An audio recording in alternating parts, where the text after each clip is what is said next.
Well, the Seneca Nation has been here for hundreds of years. We were here before the United States. The treaties that we have with the United States are peace treaties. It's been important to protect sovereignty ever since then. We were facing mainly high rising costs in electricity. We've seen our costs really go up over the last decade. Every couple of years, the utilities are continuing to increase those rates, and I think we saw that at some point that would become a bit unsustainable, and so that we had to do something where we could control our own destiny a bit. Well, it took about 10 years to develop the internal capacity within the organization itself before we were ready to actually have a tribal utility organization. We worked through a number of strategic energy planning grants and organizational planning grants through the Department of Energy and Department of Interior. I think of them as like a poster child for the Department of Energy, Tribal Energy Program in particular. They went through a first steps, a second steps, and then an implementation grant. And that's kind of the way that those programs were designed. Ultimately, Seneca Energy was created in 2011 and not staffed until about 2014. So we worked for over a decade to really put this together. And once boots were on the ground, things went very rapidly.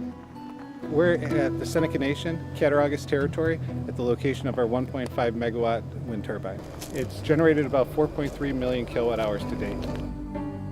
Our wind turbine project really came about a goal to create rate parity between our two territories. The people who are paying the higher rate electricity on the Cattaraugus territory are receiving a credit towards their bill every month, which is helping to create that rate parity between the two territories.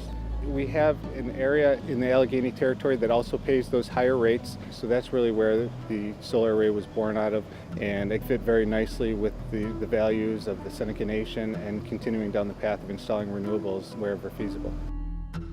We're also working on an initiative to grow our natural gas distribution system, to actually even take that over from the investor-owned utility where we would own the distribution and tap into a supply line. You know, the energy program, we look at it to provide for our people, protecting Mother Earth, reducing our fossil fuel footprint, our carbon footprint, I guess, and expanding on it to go on forever and really increase our energy independence. I think it's extremely important for the nation to have control over energy, both supply and distribution. The more control that we have, we feel the more independent we are. So we produce about 40% of the nation's government load to date. We've done some, but I always say that we can always do more. You can't rest on what we've accomplished. What else can we do and provide for our people? The very ground that we stand on is sacred, and we have to always remember that, to protect and preserve it for our 7th generation.